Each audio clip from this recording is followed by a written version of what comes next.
감사합니다.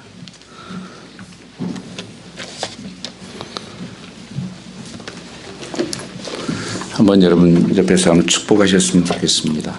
하늘 복 많이 받으십시오. 한번 축복해 주셨으면 좋겠습니다. 하늘의 복이 넘치기를 축복합니다. 우리 한 번 더 축복하시죠. 옆에 앉아주셔서 감사합니다. 아니 왜 안 하십니까?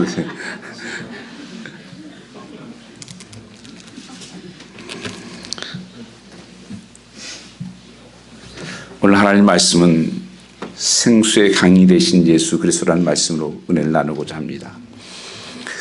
우리 인생에서 가장 소중하고 아름다운 사건들은 만남을 통해서 이루어집니다.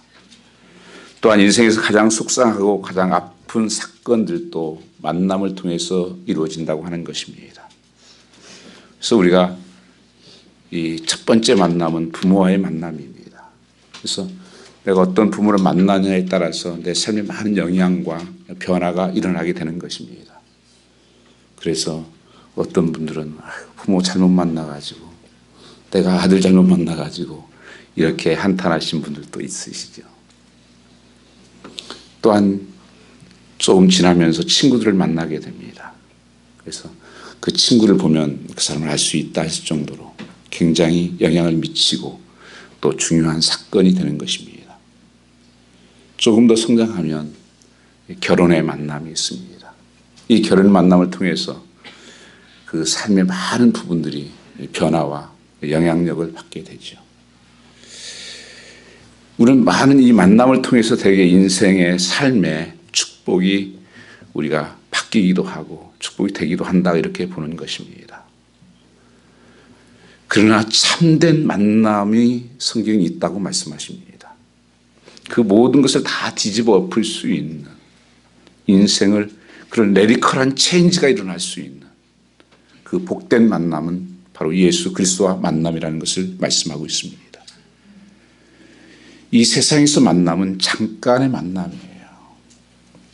히브리서 말씀에 모든 사람은 죽는 것이고 또한 만나는 사람들은 헤어지는 아픔이 있고 그래서 그 만남은 참된 복의 만남이 안 됩니다.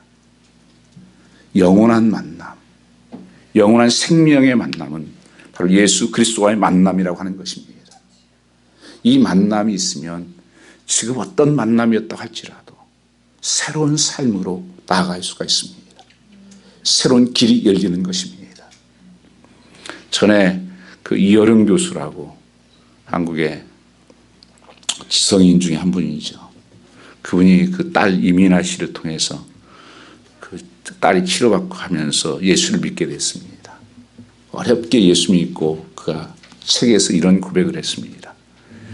자기 삶에서 굉장히 어려울 때가 있었대요. 그 문학 서적을 출판하고 할 때 가장 고통스럽고 힘들 때 여러 생각을 많이 했었는데 그때 한 분이 그러더라는 거예요. 골프를 치면 좀 그때 장관도 하고 계셨는데 장관님 괜찮을 것입니다. 좀 골프를 한번 시작해 보시죠. 그래서 골프를 쳐서 참 도움을 좀 얻었대요.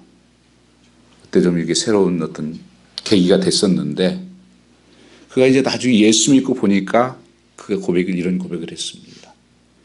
그때 골프를 만나지 않고 예수를 만났어야 되는데 내가 억울하다면 그게 억울함입니다. 그런 얘기를 했습니다.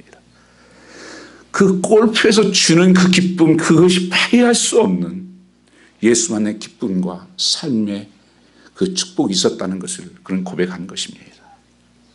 오늘 주님께서 우리에게도 말씀하시는 것은 정말 예수를 만나야 된다. 예수가 나의 생명이고 왜냐하면 예수 그리스도께서 요한복음 10장 10절 말씀에 내가 온 것은 양으로 생명을 얻게 하고 더 풍성한 삶을 주미라 하심이라고 말씀하셨습니다. 도적이 오는 것은 도적질하고 죽이고 멸망시키는 것뿐이요 내가 온 것은 양으로 생명을 줄 뿐 이터널 라이프, 어번던트한 라이프를 주신다고 말씀하고 있는 것입니다. 그런데 여러분 다른 잘못 만나면요 다 도둑질 당하는 거예요.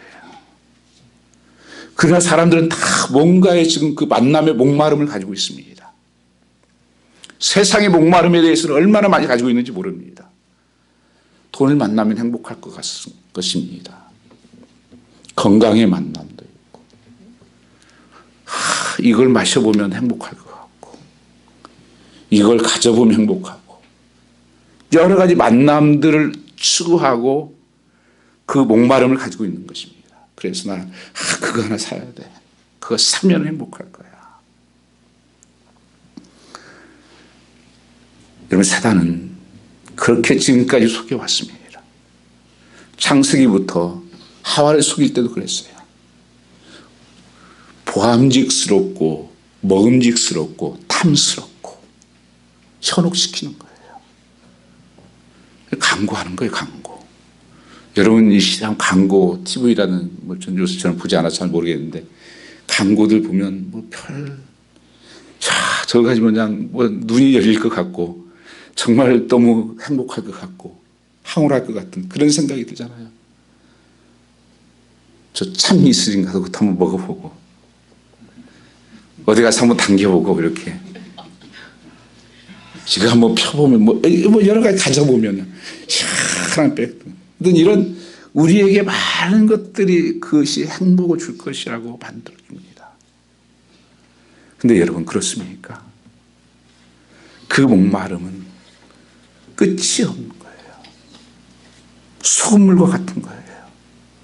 그거 마시면 또 다른 마실 물, 더 자극적인 것, 또 좀 더 기쁘게 하는 것들, 이 쾌락의 이런 목마름, 그것은 사단이 던지는 미끼입니다.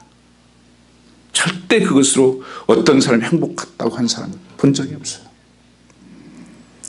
저도 직장 생활할 때 술 먹는데 좀 따라다녔습니다. 먹지는 않았지만, 미국에서도 또 어떤 분들이 만나자고 한 분이 있어요. 또 이게 다 다른 데로 세상에 성공한 사람분들도 있었었는데, 그 점잖은 사람들이요. 그 먹고 나서 나중에 무슨 이렇게 또 타서 먹더라고요. 흔들어서 먹고. 그리고 나서는 뭐가 되더라고요. 별 얘기부터 시작해가지고, 이제 아내부터 데려와라, 뭐 하라, 하면서. 그 다음날 되면 꼭 그래요. 나 뭐 실수하지 않았습니까? 안 하긴요. 인생을 그렇게 사는 거예요. 낭비하고요. 오늘 주님께서 우리에게 부르심이 있습니다. 그 목마름을 채워주면 자유할 것이라고 하는 그것이 아닌 진정한 자유를 주실 수 있는 그 목마름을 주님께서 채워주신다고 말씀하고 있는 것입니다. 여러분, 성경에 가장 이런 모든 것을 가졌던 사람이 솔로몬입니다. 열왕기상 11장 이하의 말씀을 보시면 후궁이 700명이에요. 첩이 300명. 1000명이에요. 우리 남자 입장을 좋아하시나요? 나도 난 가장 불행한 인간이라고 생각합니다. 누가 내 아내인지를 몰라. 꼬리표다 붙였는지, 꼬리상지를 붙이고 다니는, 옷 입고 다니는지 모르겠는데, 이 표시되어 있겠죠. 왕족이니까. 그리고 하나씩은 있을 거 아니야, 애들이요. 그거 쟤 누구지, 쟤는? 너냐? 이 삶이 행복할 것 같습니까? 그뿐 아니라 그의 삶을 보면요. 하루 식사를 준비하는데 이 90가마를 만듭니다. 쓰는 게 그래요. 밀가루 90선. 거기에 소가 30마리, 양 100마리. 그렇게 잡아요. 그렇게 매일 먹고 살아요. 침대는 상하 침대. 그릇은 무슨 그릇인지 아세요? 무슨 그릇이죠? 금그릇. 그렇게 우리가 소원하는 것 아니에요? 그렇게 소원하는 것들. 하나님이 잘못됐다고. 하나님이 치셨습니다. 그리고 나중에 그 고백이잖아요. 헛되고 헛되도다. 헛된 인생이었다. 오늘 본문에서 37절에 이렇게 말씀하고 있습니다. 명절 끝날 곧 큰 날에 예수께서 서서 외쳐 가라사대 누구든지 목마르거든 내게로 와서 마시라. 명절 큰 날, 끝날은 이것은 말하자면 하나님께서 이 초막절입니다. 초막절은 농사를 짓고 나서 하나님께 감사의 잔치를 하는 추수감사절 같은 것입니다. 이스라엘 농사를 3번 짓기 때문에 마지막 농사예요. 그래서 마지막 이 초막절 할 때는 텐트를 밖에다 칩니다. 그리고 거기서 생활하면서 하나님을 예배하고 이제 하는 것이에요. 이 마지막 날 주님께서 뭐라고 말씀하셨습니다. 거기에 크게 외쳤다 말씀하십니다.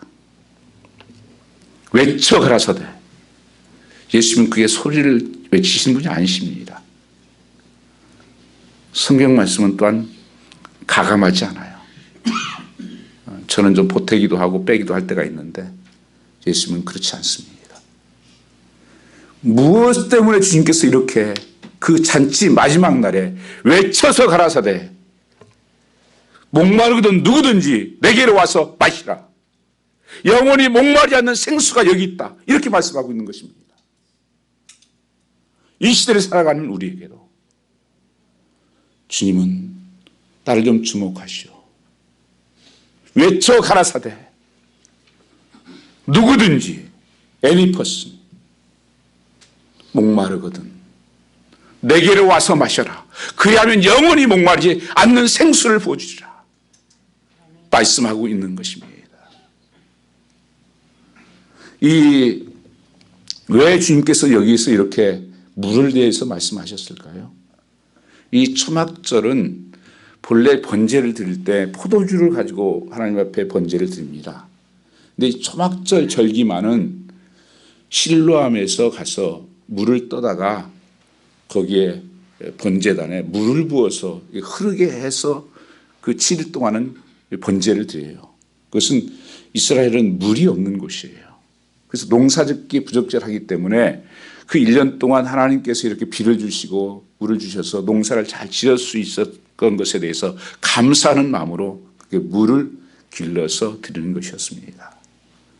보니까 주님께서 참 의식적으로는 잘해요. 물 길러다가 감사합니다. 이렇게 해가지고 거기다 제단에다 드리고. 그런데 가만히 예수님이 보시니까 껍데기는 잘하는 것 같아요. 믿는 것 같기도 하고 하나님께 감사하는 것 같기도 하고 내 속에는 텅텅 갈라져 있는 속은 메말라 있는 그 영혼들을 본 것입니다. 그 제사장들과 그 믿는다고 하는 사람들 향해서 주님께서 내가 주는 물을 마셔야 이 생수를 마셔야 너의 배에서 생새가 흘러넘치라고 말씀하고 있는 것입니다. 이 종교 생활이 아니라는 것입니다. 의식 생활이 아니라는 것입니다. 예수님은 머리로 아는 것이 아니라는 것입니다. 내 안에 예수의 생명을 먹어야 되고 생수를 마셔야 되는 것입니다. 오늘 우리가 마셔야 될 것, 이 주님이 주시는 생수를 마시라고 성경은 말씀하고 있는 것입니다. 매일매일 습관적으로 의식적으로 물을 붓는 것은 잘하는데 영혼은 고갈되어 있고 영혼은 메말라 있고 영적으로는 아무 능력이 없는 그 형식적으로만 있는 그 시대를 향해서 주님께서 내게로 오라. Come to me. 내가 주는 물을 마셔라. 그래야 산다. 그래야 영원히 산다. 말씀하고 있는 것입니다. 여전히 저는 오늘 이 시대가 세상에 지금 목말라 하고 심령들이 쫙쫙 갈라져 굳어져 있는 사막에 가보면요 물이 비가 안 오잖아요. 그러면 쫙쫙 땅이 갈라져 있어요. 물이 웬만치 들어와서는요 거기 다 스며들어 버려가지고 남지가 않아요. 그냥 빠져버려요 다. 내 심령이 어쩌면 쫙쫙 갈라져요. 영원히. 그래서 말씀 조금 해보고 찬송해보도 대개는 배에서 생수가 안 부어져. 내 마음에 생수가 안 나와. 성경 말씀은 낙심한 자, 병든 자, 두려운 자, 낙심한 자, 절망한 자, 내게로 오라고 부르시고 있는 것입니다. 사람들이 그 세상 것을 하는 것은 왜 할까요? 그게 기쁨이 된다고 해서 하는 거예요. 그게 행복할 것이라고 해서 하는 것입니다. 두려움을 내어 쫓을 것이라고 해서 하는 거예요, 여러분요. 술 먹으면 그 쓸데없는 용기 부리잖아요. 제가 그 아는 친구는 아니죠. 교회 다녔었던 친구 뉴욕에 있을 때요. 그 예쁜 자매를 쫓아다니다가 안 만나준다고 먹지도 못하는 술 잔뜩 먹고 취해가지고 집 앞에 가가지고 색판 부리고 초창에 가지고 감옥에. 그게 무슨 용기예요?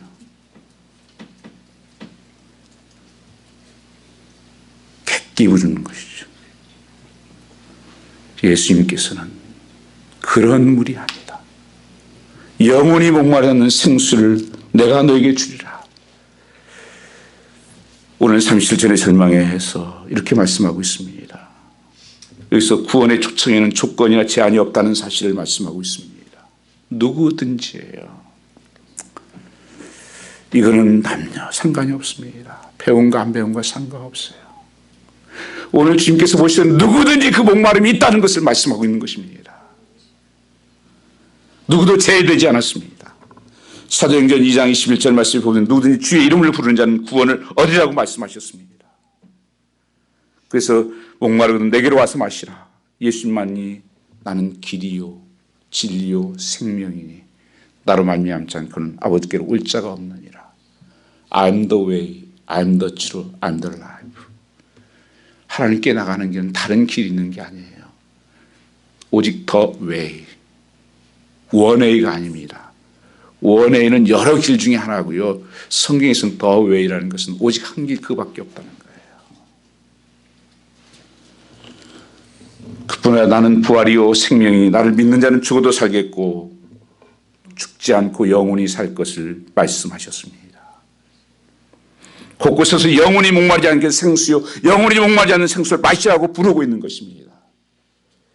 요한계시록 3장 20절 말씀해 보시면 볼지어다 내가 문 밖에 서서 두드리노니 누구든지 내 음성을 듣고 그에게로 들어와 문을 열면 그와 더불어 먹고 나는 그와 더불어 먹으리라고 말씀하셨습니다.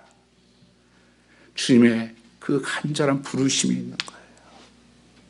주님이 찾아오심이 있는 것입니다. 밖에서 문을 두드리고 계시는 거예요. 마음의 문을 조금만 열어다오. 내가 들어가면, 그 빛이 들어가면, 그 생수가 들어가면 너의 심령이 새롭게 될 것이다. 너의 모든 삶이 변화가 일어나고 역사가 일어날 것이다. 야고보서 4장 8절 말씀에는 하나님을 가까이 하라. 그리하면 너희를 가까이 하시리라. 죄인들아 손을 깨끗이 하라. 두 마음을 품은 자들아 마음을 성결케 하라고 말씀하셨습니다. 하나님을 가까이 하라.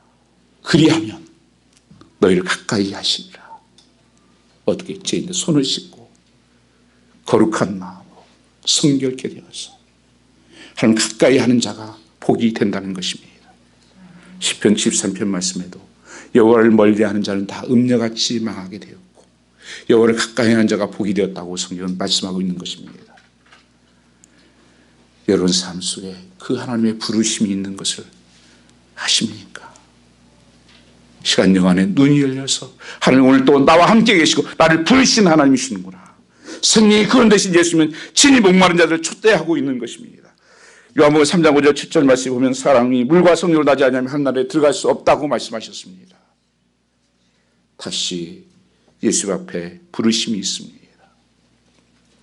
성령이 아니고는 예수를 부를 수 없다고 성경은 말씀하시면서 너희가 다시 나야 된다. 다시 태어나야 된다. 이게 본어게인 크리스천입니다. 지금 우리의 목만 죽일 정도로 심령의 생수를 주는 것이 아닙니다. 샘물이 변하여 생수가 되고 나중에 혼자 마실 뿐 아니라 흘러 주위까지 넘치는 그런 강을 이룬다고 말씀하셨습니다.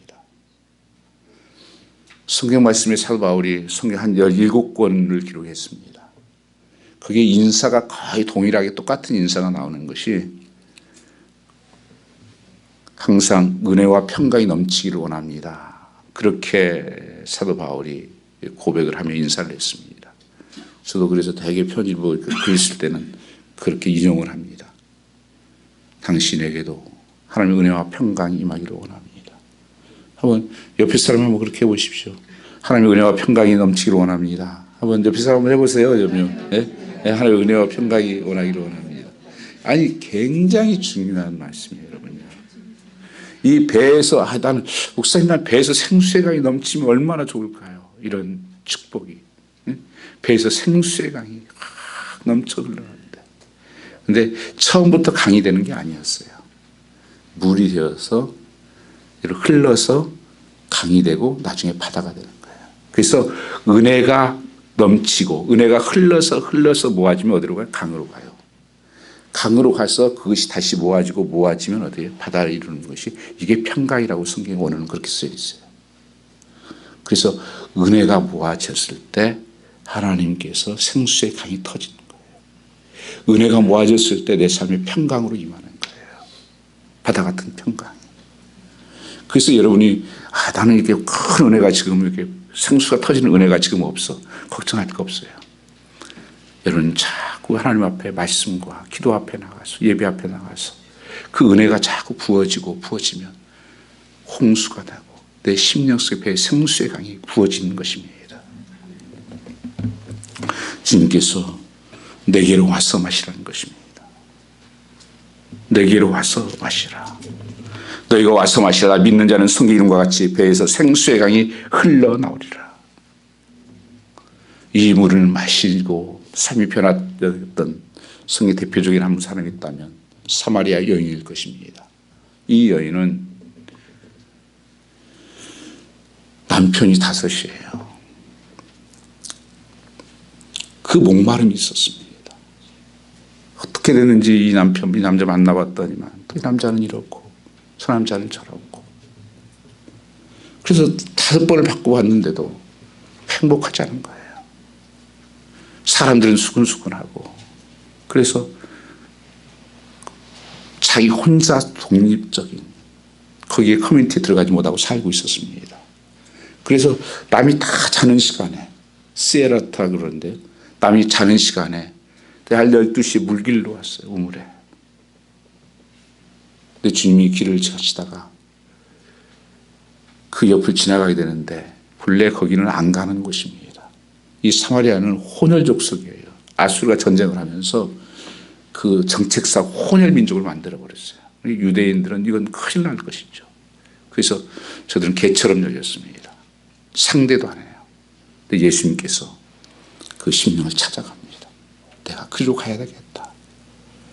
찾아가서 그 여인을 만나게 됩니다. 하나님의 놀라운 우리의 예수 믿는 것은요, 하나님이 먼저 내게 찾아오셨다고 하는 것이에요.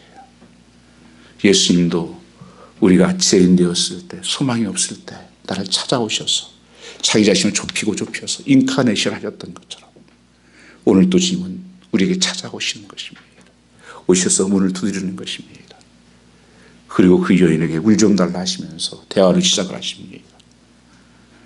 그러면서 주님이 뭐라고 말씀하십니까? 요한복음 4장 14절 15절 말씀해 보시면, 내가 물을 달라는 이가 누군지 알면 나는 영원히 목마르지 않는 생수를 너에게 주노라 말씀하십니다. 한번 같이 읽어보겠습니다. 내가 주는 물을 마시는 자는 영원히 목마르지 아니하리니 내가 주는 물은 그 속에서 영생하도록 솟아나는 샘물이 되리라. 너 남편을 5번씩 바꿔봐도 행복하지 않지. 네. 이 물을 마셔도 계속 목마름을 먹어야지. 예. 내가 주는 물을 마시면 너는 영원히 목마르지 않는 갈증이 해결되는 거야. 영원한 생명을 갖고 사는 거야. 이 여인에게 이 말씀이 임했습니다. 이 예수를 만나고 이 여인이 180도로 바뀌어버립니다. 그렇게 동네 사람들 만나지도 않고 숨어 지냈던 그 여인이 동네 속에 들어가서 내가 예수 만났다고, 영원히 목마르지 않는 생수를 내가 마시게 되었다고, 당신을 통해 예수 믿어보라고 이 복음을 증거하면서 이 영이 완전히 새롭게 되는 역사가 일어나는 것을 보게 됩니다. 왜냐하면 그 심령 속에 영생하도록 수사하는 생수가 들어가서 변화가 되었다고 하는 것입니다. 이제는 동네 사람에게 사마리아 사람들에게 외쳤던 것입니다. 새로운 삶이 되었다고. 그리스도 안에 있으면 새로운 피조물이라. 이전 것은 지나갔으니 보라 새 것이 되었도다. 새로운 문이 열리고 새로운 날이 열렸다. 새로운 삶의 가치. 나는 변화되었다. 메리카란 체인지가 일어났다. 여러분 다른 것으로 바꿀 수 없습니다. 인생은 바꿀 수가 없어요. 예수님만이 우리 인생을 바꿀 수 있고 우리 예수님만이 우리의 삶을 점프할 수 있게 하시는 것입니다. 영접하는 순간 수사는 샘물이 되었다고 하는 것을 말씀하고 있습니다. 사랑하는 성도 여러분, 예수 믿는 것은 종교의식이나 종교행위나 지식이 아닙니다. 영생하도록 솟아나는 생수가 부어지는 실제이고 내 삶의 그런 풍성한 삶으로 채워지는 역사입니다. 여기에 변화가 일어나는 것입니다. 물이 변하여 포도주가 되는 거예요. 맛이 없는 인생이 맛이 있는 인생으로, 의미가 없는 인생이 의미가 있는 인생으로, 목적이 없는 인생이 목적이 있는 인생으로 변화가 일어나는 것입니다. 예수 그리스도만이 우리에게 이 생명을 주신다고 말씀하고 있습니다. 요한복음 7장 그게 뭐라고 말씀하시는 목마르거든 누구든지 내게로 와서 마시라. 나를 믿는 자는 성경과 배에서 생수의 강이 흘러넘치리라. 목마른 자 누구냐? 내게로 오라. 수고한 자 누구냐? 내게로 오라. 병든 자 누구냐? 내게로 오라. 우울에 져 있는 자 누구냐? 내게로 오라. 누구든지 어떤 형편에 있든지 제한이 없이 내게 오라고 말씀하고 있습니다. 여기서 배라고 하는 단어는 헬라어로 코일라이라는 단어를 씁니다. 사람의 깊은 내면을 일컫는 말입니다. 깊은 내면에서부터 샘솟는 그 생수가 흘러넘쳐나는 거예요. 분수처럼 흘러넘치는 것입니다. 그 기쁨이 흘러넘치고 사랑이 넘치고 감사가 넘치기 시작하고 새로운 삶이 열리는 것입니다. 그래서 데살로니가서 5장 16절 이하의 말씀을 보시면 항상 기뻐하라. 범사에 감사하라. 쉬지 말고 기도하라. 이것이 너희를 향한 내 소원이라, 내 뜻이라고 말씀하고 있는 것입니다. 이게 내 힘으로 가능합니까? 내 안에서부터 터져나오는 그 기쁨, 주님이 주시는 그 기쁨이 있는 거예요. 여러분 기쁨이 있으면 건강해집니다. 여러분요. 가정이 건강해지고 내 삶이 다 건강해져요. 그 기쁨은 그거 연결되어 있어요. 건강한 삶이에요. 여러분 무엇이든 건강해야 일도 할 수 있고 건강해야 여러분 모든 사람들이 이루어갈 수가 있는 거예요. 다 병들어 있어요. 지금요. 가정도 병들어 있고 이 사회가 병들어 있고 다 병들어 있습니다. 그럼 예수가 가면 그 기쁨이 내 안에 부어지기 시작해요. 불평했던 삶이 기쁨으로 바뀌는 것입니다. 감사가 부어지기 시작합니다. 범사에 감사하라. 이 감사는 축복하고 연결되어 있어요. 미국에서 와서 여러분 제일 많이 듣는 게 감사 아니에요. 아무것도 아닌 거 감사. 근데 여러분 그게 비결입니다. 복받는. 감사하는 자에게 여러분 자꾸 복이 더 부어지게 돼 있어요. 그래서 미국에서 어렸을 때부터 배우는 게 이 감사하는 것을 가르칩니다. 감사해야지. 감사. 여러분은 어떻습니까? 그 기쁨을 가지고 사십니까? 그 감사가 있습니까?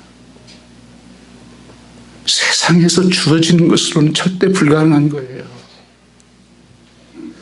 예수의 생수가 부어지면 내 삶에 그런 역사가 일어나는 것입니다. 그리고 하나님께 기도하게 되고 어렵고 힘들 때 기도하면 하나님 역사하시고 응답하시는 것입니다. 그런데 39절에 예수님께서 서서 외쳐가서 누구든지 목마른 내게로 오라. 나를 믿는 자는 그렇게 말씀하셨어요. 나를 믿는 자는 다른 조건이 없어요. 나를 믿는 자는 지난번에 말씀하신 믿는 것은 트러스트라고, 신뢰하는 것. 그러면서 39절에 이는 예수 그리스도를 말씀하는 거죠. 앞에 말씀이 예수님이니까. 이는 그를 믿는 자에 받을 성령을 가리켜 하신 말씀이라. 이렇게 말씀하고 있어요. 이건 뭐냐? 예수님이 말씀하셨는데 우리 이 시대에 와서는 성령께서 우리의 삶을 이렇게 축복하시는구나 하는 것을 알 수가 있는 거예요. 그래서 결국은 성령 충만한 삶이 이런 역사가 일어난다고 하는 것을 말씀하고 있는 것입니다. 그래서 예수 믿으면 내 삶이 성령으로 충만케 되는 것입니다. 그 삶에 생수의 강이 부어지게 되어 있습니다. 그래서 고린도서 12장 3절 말씀에도 성령이 아니고는 누구든지 예수를 주라 할 수 없다고 말씀하고 있습니다. 성령 의지하고 붙드는 것은 성령의 역할은 예수께로 인도하는 것이기 때문에 그렇습니다. 우리는 성령 하면 자꾸 예수님을 무시하는 경우가 상당히 많이 있어요. 천만에요. 성령님은 예수 그리스도를 증거하고 예수 그리스도를 나타내는 거예요. 예수님이 하실 사역을 하는 거예요. 그래서 성령께서 오셔서 우리에게 말씀하시는 것은 너희가 성령의 충만을 받으라. 성령의 지배를 받으라. 그러면 육체의 욕심을 이루지 아니하게 되고 그 영이 내 삶을 하나님께서 가장 좋은 길로 협력해서 이루게 하신 것을 말씀하고 있습니다. 그래서 에베소 5장 18절 말씀을 술 취하지 말라 이는 방탕한 것이니 오직 성령의 충만을 받으라. 시와 찬미와 신령한 노래들로 서로 화답하며 그렇게 말씀하고 있습니다. 왜 술 취하는다고 비교를 했을까요? 성령 충만을. 술 취하면 쓸데없는 용기가 좀 생기잖아요. 괜한 사람이 예뻐 보이고, 그렇죠? 여러분 술집에 가서 이렇게 보면 다 예뻐 보인다. 한 잔 들어가면 예뻐 보이고, 그 현혹시키는 거들. 담대함이 생기고. 근데 잠깐 그렇게 하는 거예요. 취하게 해서. 성령 충만하면 그런 역사가 일어나는 거예요. 세상이 감당할 수 없는 사람들이 되는 것입니다. 저 세술에 취했다 그랬어요. 예수 믿는 사람 세술에 취했다. 저 지식 없는 자가 어떻게 저 지식이 많아졌지? 말 못하는 자가 어떻게 저 말을 저렇게 잘해? 저 능력이 어디서 나와? 저 나사렛에서 태어난 사람이 무슨 능력이 있다고? 그 총구석에서. 성령이 임하니까 완전히 뒤집어져 버린 거예요. 두려움이 다 사라졌습니다. 죽는 게 뭐예요? 죽이시오. 이거 무섭습니다, 여러분요. 천도가 잡혀서 너 죽여? 감옥에 집어넣으니까 거기서 찬송하고 기도하고 앉아있네. 옥문이 열려버려요. 이거 누가 감당을 합니까? 슬퍼 때려놓고 하지 말라고 그랬더니만 대주제이신 하나님이요. 이렇게 기도하는데 그 감당을 못해요. 성령 충만한 삶은요, 생각지 못한 일들이 막 터져나는 것입니다. 좋은 일이 막 생겨나는 것입니다. 그래서 인생을 살아갈 속에 두려움과 애로움을 이겨내고 용기와 즐거움이 항울감이 필요해서 술을 마시지만 여러분 그것은 속는 거예요. 한국에 술을 제일 많이 마신다고 그러대요. 누가 그러는데 비싼 양주도 한국에 제일 많이 소급이 된다고. 왜 그럴까요?